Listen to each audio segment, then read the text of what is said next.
Hello dear friends, स्वागत है आप सभी का हमारे यूट्यूब चैनल आरा टेक मैथ पर। तो कल हमने जो एक्सरसाइज 5.1 है उसके सारे सवाल कंप्लीट कर लिए थे। क्वेश्चन नंबर 10 तक थे उसमें। और आज हम इससे आगे 5.2 के लिए जो कंसेप्ट हैं, थ्योरी के जो पार्ट हैं, उनको पढ़ेंगे अच्छे तरीके से। एक एक करके सारी चीज़ें हम डिस्कस करेंगे। तो सभी विद्यार्थी पेन और कॉपी साथ लेके बैठे, क्योंकि हम साथ ही साथ सारी चीज़ें नोट करेंगे और जो जो इम्पोर्टेंट चीज़ें होंगी उनको स्पेशल तौर पे लिखेंगे। ठीक है, तो चलिए स्टार्ट करते हैं। और जो विद्यार्थी नए जुड़े हैं वो सबसे पहले हमारे यूट्यूब चैनल को सब्सक्राइब करें और वीडियो को लाइक करें। वीडियो को लाइक करना ना भूलें। तो इसमें मैं आज का जो टॉपिक है वो है सारणिकों के अनुप्रयोग। सारणिकों के अनुप्रयोग यानी एप्लीकेशन ऑफ डिटर्मिनेंट्स। तो सारणिकों के अनुप्रयोग हैं। इसके अंदर हम पहला अनुप्रयोग पढ़ेंगे त्रिभुज का क्षेत्रफल, एरिया ऑफ ए ट्राइंगल। यानी कि सारणिक की सहायता से हम त्रिभुज का क्षेत्रफल ज्ञात करेंगे। किसकी सहायता से? सारणिक की सहायता से त्रिभुज का क्षेत्रफल ज्ञात करेंगे।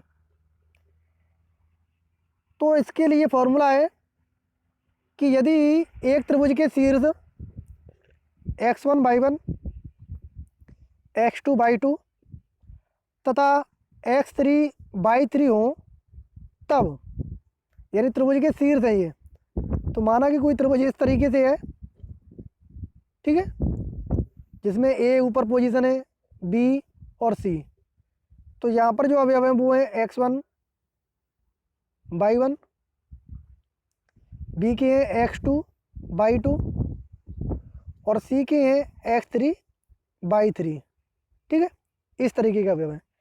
तो उसके लिए हमें त्रिभुज का क्षेत्रफल ज्ञात करना है। तो त्रिभुज के क्षेत्रफल का फॉर्मूला है, इसको आप नोट कर लेना। त्रिभुज का क्षेत्रफल का फॉर्मूला होता है 1/2 ब्रैकेट x1 स्मॉल ब्रैकेट के अंदर /2 माइनस /1, ठीक है, प्लस x2, फिर क्या आएगा /3 माइनस /1 प्लस x3/1 माइनस /2। समझ में आ गया? तो इस तरीके का ये फॉर्मूला है। एक बार दोबारा से समझे। त्रिभुज का क्षेत्रफल डेल्टा बराबर 1/2 ब्रैकेट के अंदर x1/2 minus /1 plus x2/3 minus /1 plus x3/1 minus /2। तो ये इसका फॉर्मूला है।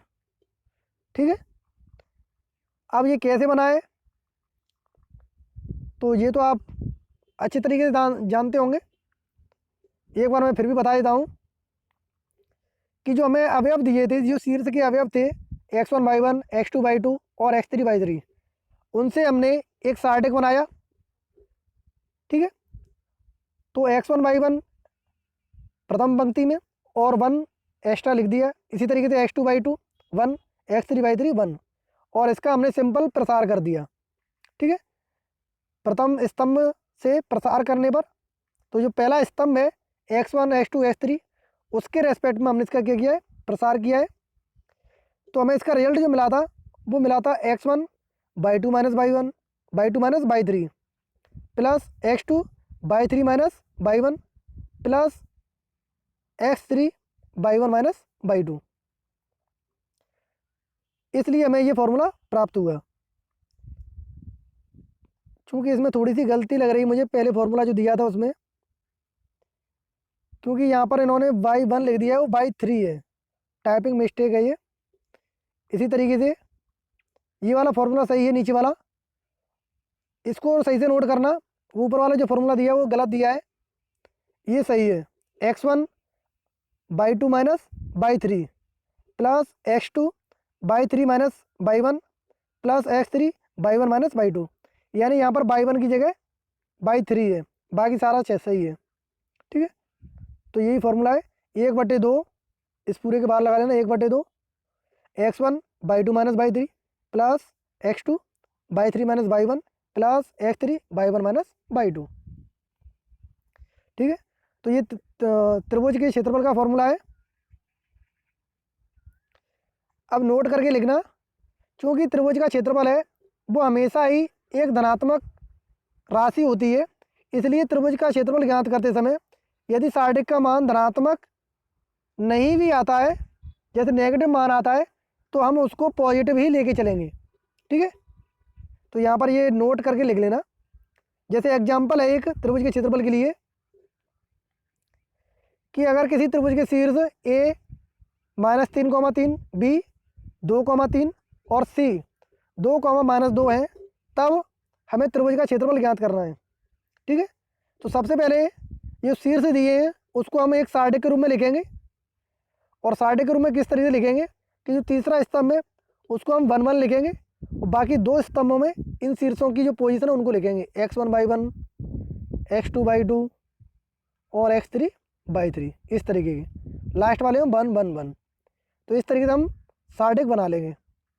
तो हमने लिख लिया और उनके अवयव लिख दिए।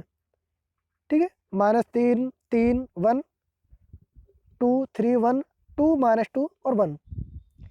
अब हमने प्रथम स्तंभ के रेस्पेक्ट में, या हम प्रथम पंक्ति के रेस्पेक्ट में कर लो, क्योंकि हमें वैल्यू याद करनी है, तो यहाँ पर ये कोई मायने नहीं रखता है कि हम पंक्ति के रेस्पेक्ट में प्रसार करें या स्तंभ के रेस्पेक्ट में।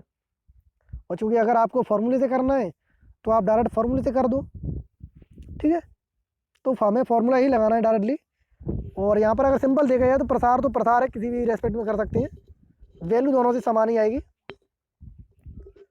तो कितना हो जाएगा, 1/2 -3, यहाँ पर हमने पंक्ति के रेस्पेक्ट में प्रसार किया था, तो 3 1 और -2 1 -3 2 1 2 1 +1 2 3 2 -2।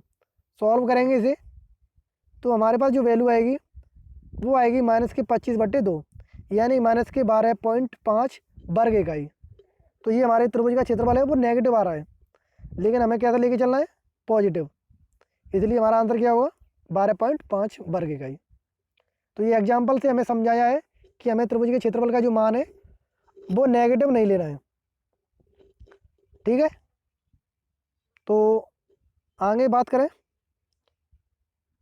आगे दिया है 3 बिंदुओं के सररेखीय होने की शर्त, यानी अभी हमने त्रिभुज के क्षेत्रफल का फॉर्मूला पढ़ लिया।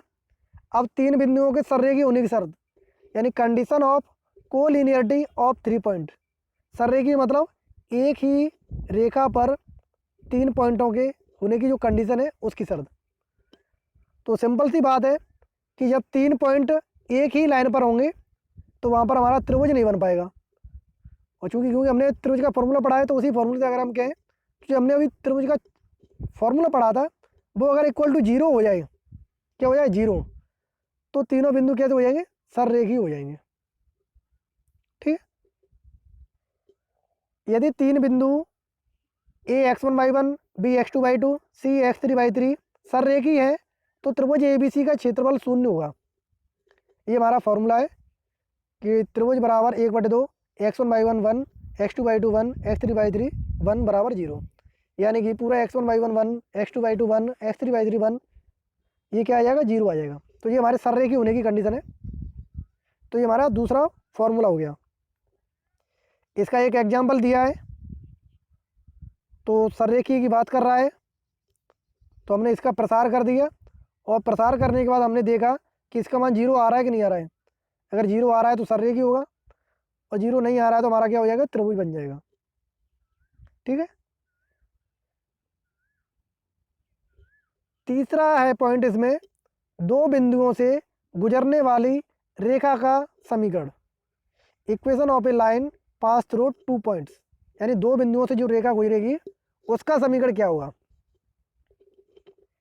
यदि 2 बिंदु ए x1/1 और बी x2/2 हैं, तथा माना कि P जो बिंदु है x, y वो ए बी से गुजरने वाली रेखा पर स्थित है, तो बिंदु पी ए तथा बी सररेख होंगे। क्या होंगे? सररेख होंगे। यानी दो बिंदुओं से जो गुजरने वाली रेखा है उस पर एक बिंदु पी है, तो उनसे जो गुजरेगा तो वो क्या होगा? सररेख में ही होगा, यानी एक ही रेखा पर होगा। तो उससे हम कह सकते हैं कि उसका मान भी क्या आएगा? इक्वल टू 0 आएगा। ठीक है, तो इसके लिए फॉर्मूला क्या हो जाएगा कि डिटरमिनेंट ऑफ x1/1 x/s, क्योंकि पी बिंदु है ना, तो x/1 x1/1 1 x2/2 1 बराबर 0। तो ये दो बिंदुओं से गुजरने वाली रेखा का समीकरण हो गया। तो ये भी क्या होगा? इक्वल टू 0 होगा।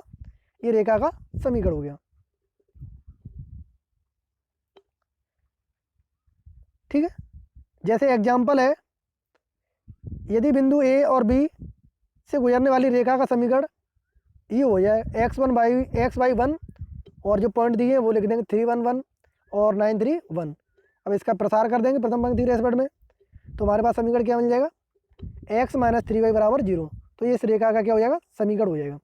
यानी दो बिंदु हो गए हमारे, कौन कौन से? एक ए और एक बी, इनसे जो गुजर रही है रेखा उसका समीकरण क्या मिल जाएगा हमें? x - 3y बराबर 0। तो ये तीन फॉर्मूले हमारे पास हो गए। चौथी कंडीशन है हमारे पास, तो नेक्स्ट फॉर्मूला है हमारे पास रेखिक समीकरण निकाय का हल। यानी रेखिक समीकरण हमें दिए होंगे, उनका हमें हल ज्ञात करना है। तो उसके लिए हमें कंडीशन दी है solution of system of linear equation के लिए, कि अगर हमें समीकरण निकाय इस तरीके से दिए हैं a11x plus a12y plus a13z बराबर b1 और a21x plus a22y plus a23z बराबर b2। तीसरी जो समीकरण है a31x plus a32y plus a33z बराबर b3। इन समीकरणों में b1 बराबर b2 बराबर b3 अगर 0 के बराबर हो जाए तो जो हमारा निकाय होगा वो हमारा समघाती होगा, होमोजीनियस कहलाएगा। और अगर ये 0 के बराबर ना हो तो ये हमारा कैसा कहलाएगा?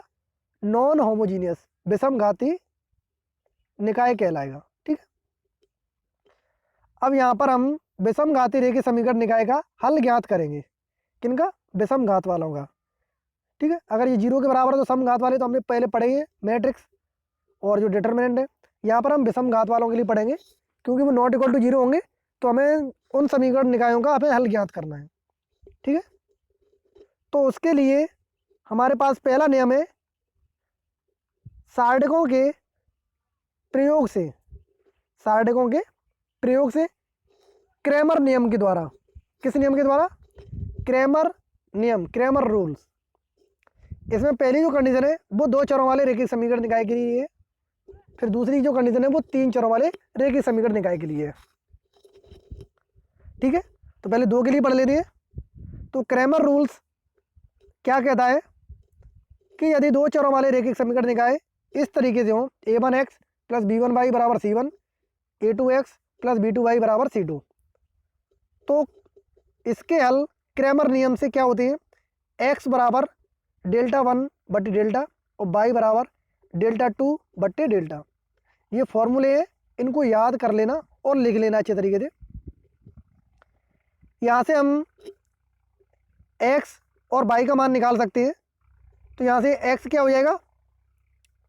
यानी अगर हम यहाँ से x का मान निकालें तो x का मान हमें मिलेगा x बटे डेल्टा 1 बराबर y बटे डेल्टा 2 बराबर 1 बटे डेल्टा। इनको जब सॉल्व करेंगे तो ये हमें मिल जाएगा सममित रूप में। और डेल्टा हमारा क्या पूरा है, जो सार्डिक है वो है, वो नॉट इक्वल टू 0 होना चाहिए।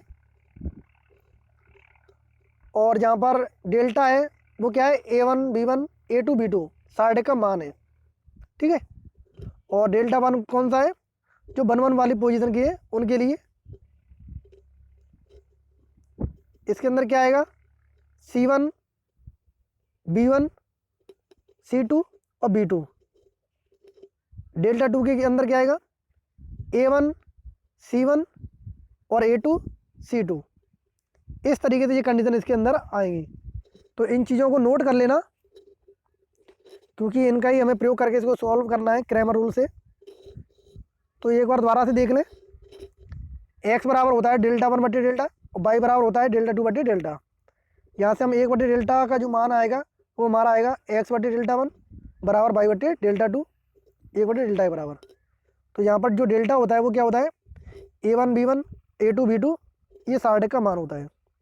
और डेल्टा 1 क्या होता है, डेल्टा 1 की बात कर रहे हैं तो हम जो 1 वाली पोजीशन है A11 वाली यानी x वाली, इसको अगर हम काट दें, इसके अलावा जो बचेंगे C1 C2 और B1 B2। इसी तरीके से अगर हम y वाली कंडीशन को काट दें तो हमारे पास क्या रह जाएंगे, A1 C1 A2 और C2, तो ये हमारा डेल्टा 2 हो जाएगा। ठीक है, इस तरीके से है। तो ये हमारे पास क्रैमर रूल्स हो गया दो चरों वाले रेखीय समीकरण के लिए।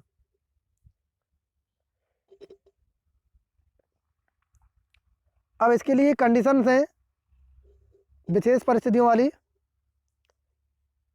पहली कंडीशन है कि यदि A1 बट्टे A2 नॉट इक्वल टू हो B1 बट्टे B2, तो समीकरण निकाय का जो हल है वो अद्वितीय हल होगा और निकाय संगत और स्वतंत्र होगा। यानी A1 बट्टे A2 बराबर नहीं है B1 बट्टे B2 के, तो निकाय का जो हल होगा वो अद्वितीय हल होगा और निकाय कैसा होगा, संगत और स्वतंत्र। दूसरी कंडीशन है A1 बट्टे A2 तो बराबर है B1 बट्टे B2 के, लेकिन C1 बट्टे C2 बराबर नहीं है B1 बट्टे B2 के, तो निकाय का हल संभव नहीं है। अतः निकाय कैसा होगा, असंगत, यानी हम इसका हल नहीं निकाल सकते। ठीक है। और तीसरी कंडीशन है कि A1 बट्टे A2 बराबर B1 बट्टे B2 बराबर C1 बट्टे C2, तो निकाय के अनंत हल होंगे और निकाय संगत होगा लेकिन स्वतंत्र नहीं होगा। ठीक है। तो ये तीन कंडीशन है, इनको भी नोट कर लेना। पहली कि अगर A1 बट्टे A2 not equal to B1 बट्टे B2 है तो निकाय अद्वितीय हल होगा और संगत होगा।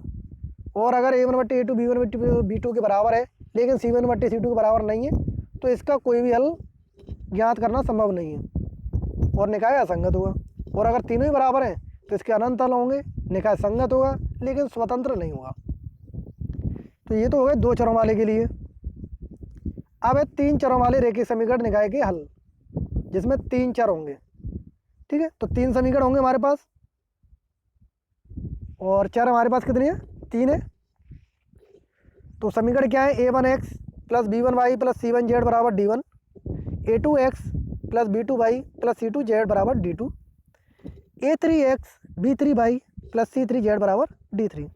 तो क्रैमर रूल्स जो है हमारा वो क्या है, जैसा दो निकायों के लिए था, दो चरों के लिए, उसी तरीके से तीन के लिए है। x बराबर डेल्टा 1 बटे डेल्टा, y बराबर डेल्टा 2 बटे डेल्टा और z बराबर डेल्टा 3 बटे डेल्टा। यहाँ से 1 बटे डेल्टा की वैल्यू जो आएगी वो क्या आएगी, x बटे डेल्टा 1, y बटे डेल्टा 2 और z बटे डेल्टा 3। और यहाँ पर डेल्टा का मान है वो नॉट इक्वल टू 0 होना चाहिए। तो ये तीन के लिए फॉर्मूला लिख लेना। तो यहाँ पर डेल्टा क्या है, जितने भी एक्स वाई जेड के कोफिशिएंट हैं उनका सार्डिक। डेल्टा 1 क्या है, जो एक्स वाली पोजीशन है उसके अवयवों को छोड़कर बाकी सभी अवयवों के लिए। तो D1 D2 D3, फिर उसके बाद B1 B2 B3 और C1 C2 C3। और डेल्टा 2 क्या है, बाई वाले जो अवयव है उनको छोड़ करके बाकी सब। A1 C1 A1 D1 C1 A2 D2 C2 A3 D3 C3। और जेड वाले कंडीशन को छोड़कर डेल्टा 3 मिल जाएगा हमें।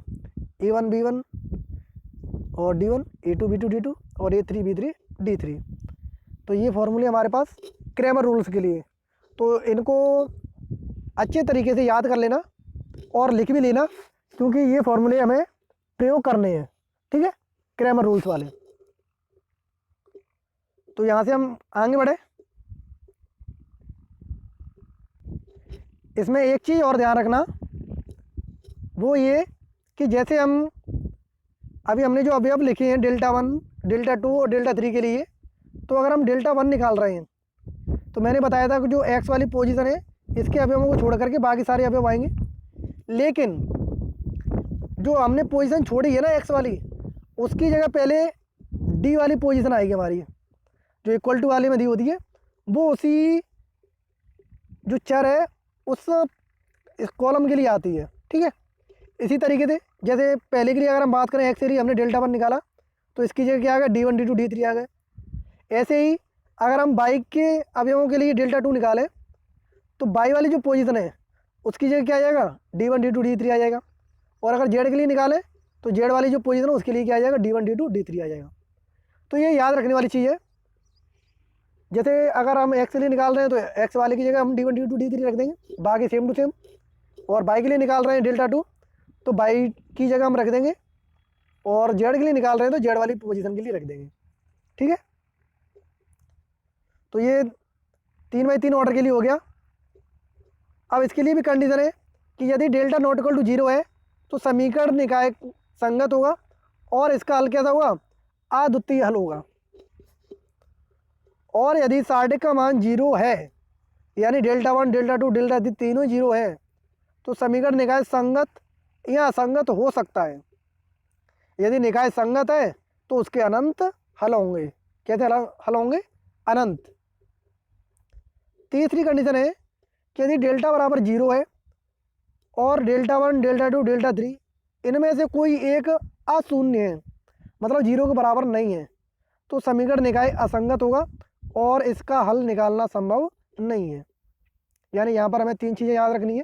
पहली कि अगर डिटरमिनेंट का मान नॉट इक्वल टू 0 है तो समीकरण निकाय संगत होगा और उसके हल जो होंगे वो अद्वितीय होंगे। और यदि हमारे सार्डिक का मान 0 है और सभी डेल्टा जो है डेल्टा 1 डेल्टा 2 डेल्टा 3 वो भी 0 है, तो समीकरण जो निकाय वो संगत या असंगत हो सकता है। लेकिन यदि संगत है निकाय तो उसके अनंत हल होंगे। तीसरा कि यदि सार्डिक का मान 0 है लेकिन डेल्टा 1 डेल्टा 2 डेल्टा 3 इनमें से कोई एक 0 नहीं है, तो इनका जो हल होगा वो अनंत हल होंगे। अनंत नहीं, सॉरी, कोई हल हम ज्ञात नहीं कर पाएंगे इसके लिए, और जो समीकरण निकाय होगा वो हमारा असंगत होगा। ठीक है, तो हमने ये क्रैमर रूल्स पढ़ लिया है दोनों चरों के लिए, एक 2 वाले चर के लिए और एक 3 चरों के लिए। अब इससे आगे हम आव्यूह सिद्धांत की सहायता से इन समीकरणों को सॉल्व करेंगे। ये दूसरा नियम है कि अगर हमें आव्यूह सिद्धांत से जो समीकरण निकाय हैं उनका हल ज्ञात करना हो तो हम कैसे करेंगे।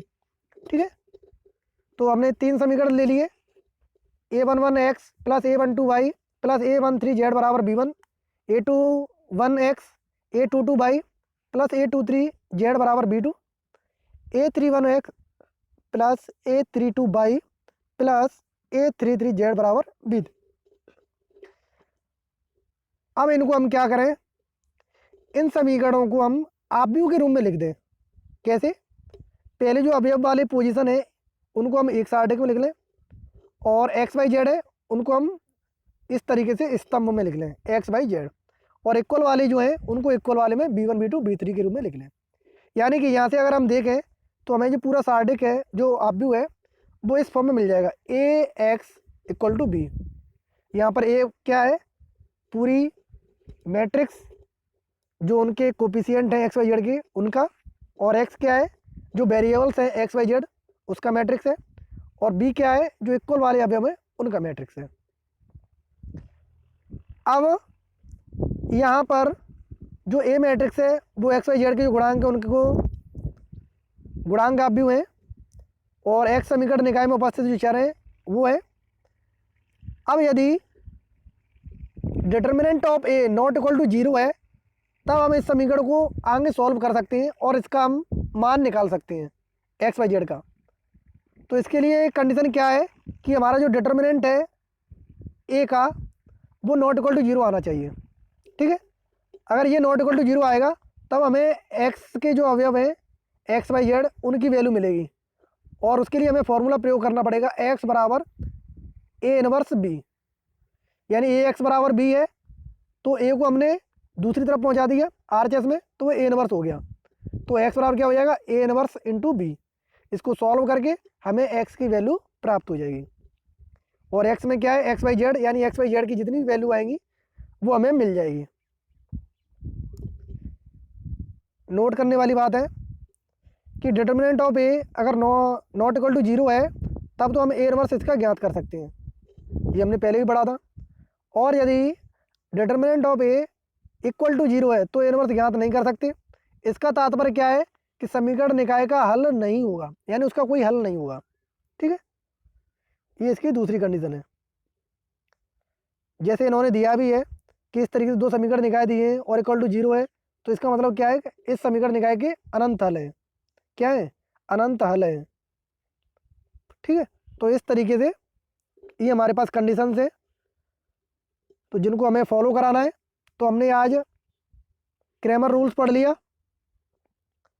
और आप भी उस सिद्धांत की सहायता से जो समीकरण निकाय हैं उनको हल करने के तरीके पढ़ लिए। तो ये सारी चीज़ें हमने पढ़ ली हैं। अब हम इसके एग्जाम्पल्स सॉल्व करेंगे।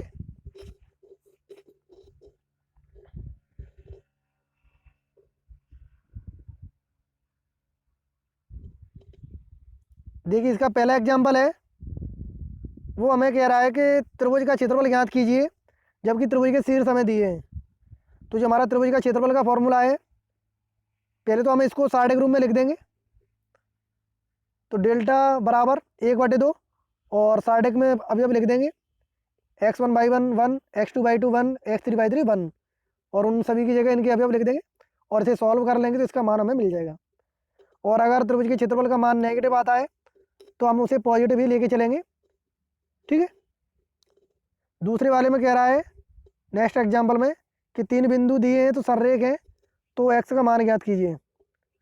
और हमने सररेख के लिए कंडीशन पढ़ी है कि सररेख के लिए जो त्रिभुज का क्षेत्रफल का फॉर्मूला है वो इक्वल टू 0 होता है।